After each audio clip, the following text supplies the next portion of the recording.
అందరికీ నమస్కారం. Welcome to Siriraj food. నేను మీ సిరి.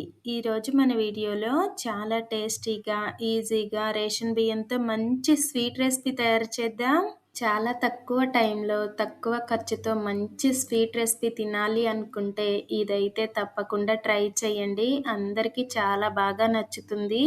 ఈ వీడియో మీకు నచ్చితే like, share and subscribe friends. ఇక్కడ నేను ఒక కప్పు రేషన్ బియ్యం తీసుకున్నా.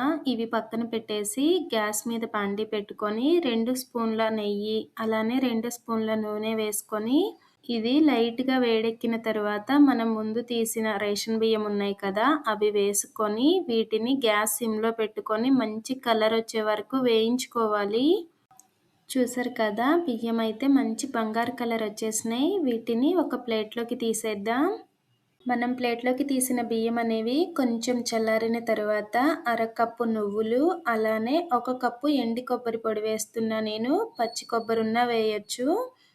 ఒక 2-3 ఇలాచీ వేసుకొని మిక్సీ జార్లో వేసి దీనిని కొంచెం రవ్వలాగా మిక్సీ పట్టుకోవాలి. చూసారు కదా, ఈ మాత్రం పొడి అయితే సరిపోతుంది. ఇలా పొడైన తర్వాత ఒక ప్లేట్లోకి తీసుకొని ఇప్పుడు ఇందులోకి మనం ఏ కప్పుతో అయితే బియ్యం తీసుకున్నామో అదే కప్పుతో 2 కప్పుల పాలు పోయాలి. పాలు పోయడం వలన ఈ స్వీట్ అనేది చాలా సాఫ్ట్గా జ్యూసీగా వస్తుంది. పోసిన పాలలో పిండి అనేది బాగా కలిసిపోయేలాగా కలుపుకోవాలి. ఉండలేమీ లేకుండా కలిపేసి పక్కన పెట్టుకుందాం. గ్యాస్ మీద మనం ఇందాక బియ్యం వేయించిన తర్వాత నెయ్యి, నూనె మిగిలింది కదా, అందులో 1 కప్పు పంచదార అలానే అరకప్పు బెల్లం వేసి 1 చుక్క వాటర్ వేసుకొని కరిగించుకోవాలి. ఇక్కడ నేను 1 కప్పు పంచదార వేసా కదా, పంచదారకి బదులుగా అదే కప్పు బెల్లమైనా వేయొచ్చు. మనం ఏ కప్పుతో అయితే బియ్యం తీసుకున్నామో అదే కప్పుతో కప్పున్నర పడుతుందన్నమాట, బెల్లమైనా పంచదార అయినా.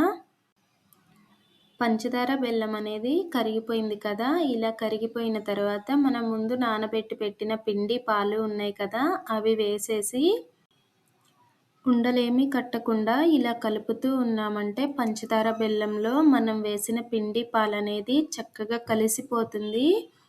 గ్యాస్ని sim to medium flame adjust చేసుకుంటూ చక్కగా కలుపుతూ ఉన్నామంటే ఈ స్వీట్లోంచి మనం వేసిన నూనె, నెయ్యి అనేది పైకి తేలుతుంది.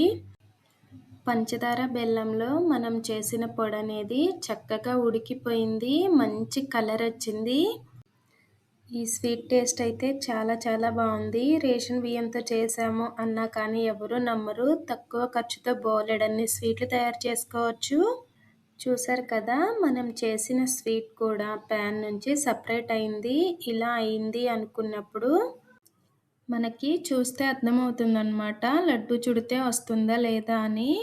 ఇప్పుడు ఇదైతే వస్తుంది కదా, ఒక ప్లేట్లోకి తీసేసి కొంచెం చల్లారిన తర్వాత ఏవైనా డ్రై ఫ్రూట్స్ ఉంటే అవి వేసుకొని చక్కగా చిన్న లడ్డూల్లాగా చేసిచ్చామంటే పిల్లలైతే భలే ఇష్టంగా తింటారు. తక్కువ ఖర్చుతో మంచి లడ్డూలు తయారు చేయొచ్చు.